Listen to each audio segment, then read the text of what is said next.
G'day guys, James here from Mayor Mansfield & Co. Hope everyone's well out there. Still some challenging times, but hopefully everyone's business is getting somewhat back to normal.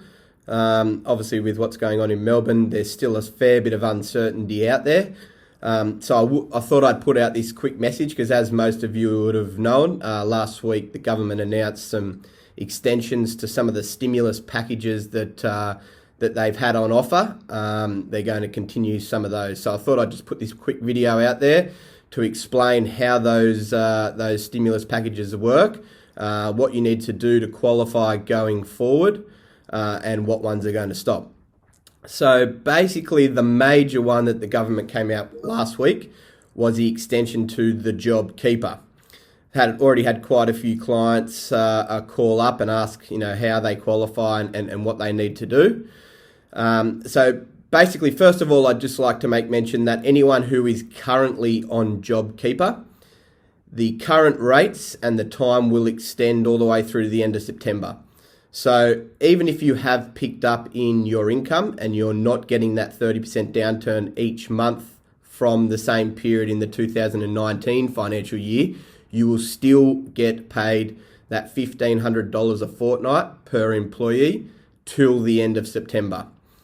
You still need to get in contact with us, or if you're doing it with yourself, then you need to make sure that you go on each month and declare your income and estimate your income for the coming month. But those figures are used for information purposes only. They do not affect your test. They do not affect your ability to qualify for that. So if you're receiving it at the moment, you will be guaranteed to receive those payments each month until the end of September. So therefore, the last month you'll need to declare for is that September month, and you'll get the payment early October. Subsequent to that, the government has announced that they will extend the JobKeeper payment through till the end of March 2021. However, there's some rules obviously around that. At the end of September, you will need to qualify and retest again. In order to qualify going forward, you will need to prove that you have had a 30% downturn in your income or turnover, same test as before, but this time it's for a longer period. So it's not just 1 month. You have to prove that you've had that 30% downturn in the quarter of June 2020 and also September. So basically from the 1st of April through to the end of September, you have to prove that you've had a 30% reduction in your income over that 6 monthly period. If you can prove that, then again, you qualify and pass the test for the extension to the JobKeeper. There will be some changes to the rates. So as we know, previously all employees, whether casual, part-time or full-time, as long as they were an eligible employee at the 1st of March, they were receiving $1,500 a fortnight or $3,000 a month. That will be reduced. For full-time employees, that will be reduced from $1,500 down to $1,200 a fortnight. For casual and part-time employees, that will be reduced from the $1,500 right down to $750 per fortnight. Now, the way they classify a part-time or a casual employee is they look at the month prior to COVID starting. So that would be the month of February 2020. And if those casual or part-time employees were doing under 20 hours per week, then they get the reduction in that stimulus payment. So if they were doing under 20 hours per week in the month of February 2020, they're classified as a permanent part-time or a casual employee, and they will receive $750 per fortnight, not the $1,500. So that's how you qualify for September. So once you qualify for September, you'll get the payments for October, November and December. Come the end of December, again, you will have to retest to be able to qualify going forward to the end of March. The way that they are looking at retesting here is they're looking at the previous 3 quarters. So basically you have to prove that you've had a downturn of 30% or more in the quarters ending 30 June 2020, 30 September 2020 and the 31st of December 2020. So over that 9-month period, you need to prove that you've had a 30% downturn in your revenue. If, again, you qualify for that, you will then get the payments for January, February, and March. But again, those payments will be reduced. So previously, well, in the December quarter, they dropped from $1,500 down to $1,200. They're going to drop again from $1,200 down to $1,000. That's for your full-time staff. So that'll be $1,000 per fortnight per eligible employee that is full-time. The part-time and the casual, who again were doing under 20 hours in that February 2020 month, so the month prior to all this COVID stuff starting, they will drop from $750 a fortnight down to $650 a fortnight. So that's a $100 reduction for them. So if you qualify come end of December, then you'll get the payments through to March. That's all they've announced so far in terms of the JobKeeper. There was a few changes also to the JobSeeker, which I think a lot of people don't really understand. So as we sit now, the JobSeeker is $1,100 a fortnight or $550 a week. That is going to drop to $800 a fortnight or $400 a week. One of the things the government is saying is that they're allowing you to earn up to $300 a fortnight and not affect the amount that you get from JobSeeker. So basically they're saying, we'll pay you $800 a fortnight. We'll give you the ability to go and earn $300 a fortnight, getting you up to that $1,100 that's in at the moment. If you earn over that, it will reduce, obviously, the amount of the JobSeeker that they pay you, so the $800 a fortnight.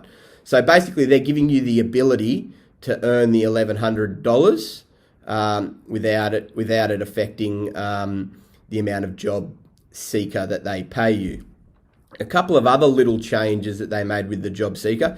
So as we know at the moment, there's really no need to apply for jobs. Come the 4th of August, they want you to reconnect with the job market. So what they're requiring you to do is they're requiring you to undertake at least 4 job searches per month. And they will monitor that. So if you're not doing 4 job searches per month, you will be penalised. One of the other things that ScoMo's come out with, he said that if there is a job available based on one of those job searches, you go for an interview and you get offered the position. If you decline that position, so you say, look, I don't want that job or whatever, then they will penalise the amount of JobSeeker that they pay you. So they're saying, we want you to reconnect with the employment market. We want you to get out there. And if there's jobs available, you have to take them. Otherwise, they will come down pretty heavily and they will penalise and obviously reduce the amount of JobSeeker that they pay you. So that's the 4th of August that the job searches come back in. Come September, they're requiring you to do more. He never specified what amount that was, but they want you to do more than 4 job searches per month. Also come September, because as we know at the moment, the asset test doesn't affect how much JobSeeker you receive. So basically they said, look, we don't really care during this pandemic, we don't really care what assets you have. We'll still pay you that amount as long as you meet the income test.